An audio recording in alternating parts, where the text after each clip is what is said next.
This is a video for beginners. It's somewhat of a part 2. About a week ago, I posted a video about taking your doodles and drawings up a notch, and we began by using stippling in the most basic way, just by adding it to our already existing doodles. And what I'll do is I'll link that video here, as well as in the description, but here's a peek at what that looks like. And we also practiced drawing a shrub using the stippling method.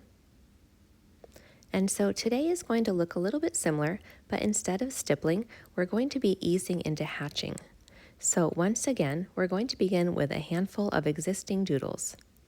So how about the pencil, a ghost, an apothecary bottle, and the tooth.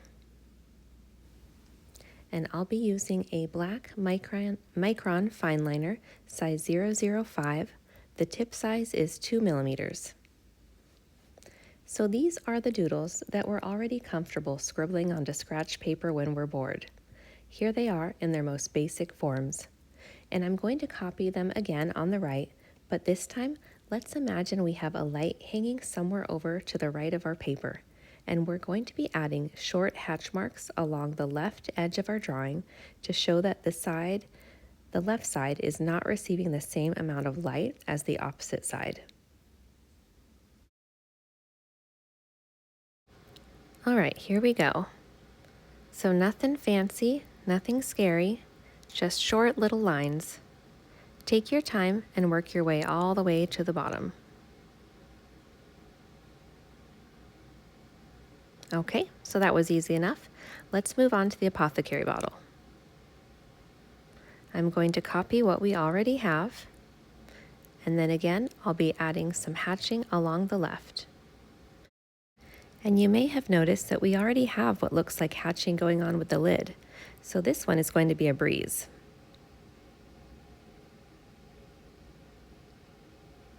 Again, take your time, more so than I am, and try to get them somewhat evenly spaced. And here I go, working along the left side, just short little hatch marks, working my way down. And if you wanted to, you could add some along the bottom too, but remember, we're easing into this, so let's just start small. Next up is the ghost.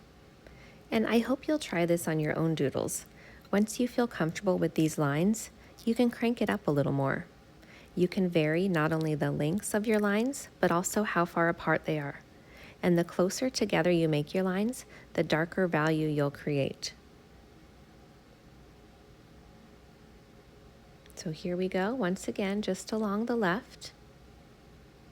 And don't forget about these little folds here in the sheet.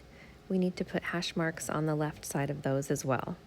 And now let's crank it up a notch and add some broken lines up the folds as well.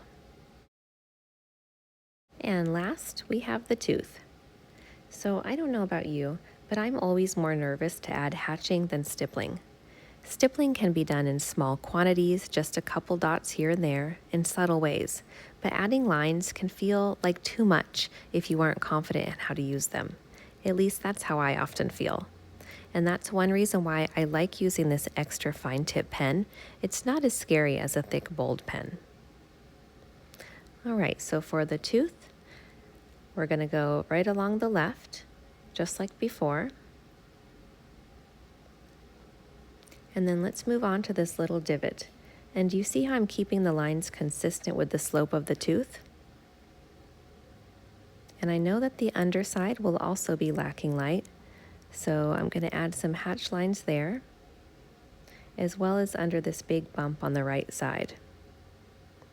So we're getting extra fancy with this one, aren't we? Okay, so let's take a look at what we've done, comparing the left, the most basic form, to the right, just taken up a slight notch. I would say that we've improved these doodles and given them some depth. And I just want to mention that I'm really looking forward to my next video, and it's going to be all about integrating both stippling and hatching into a single drawing. And so I hope that you'll subscribe so you can practice along with me. And if you're new to ink pen drawing, don't worry, so am I. So we'll take it one step at a time and learn together. Thank you for watching.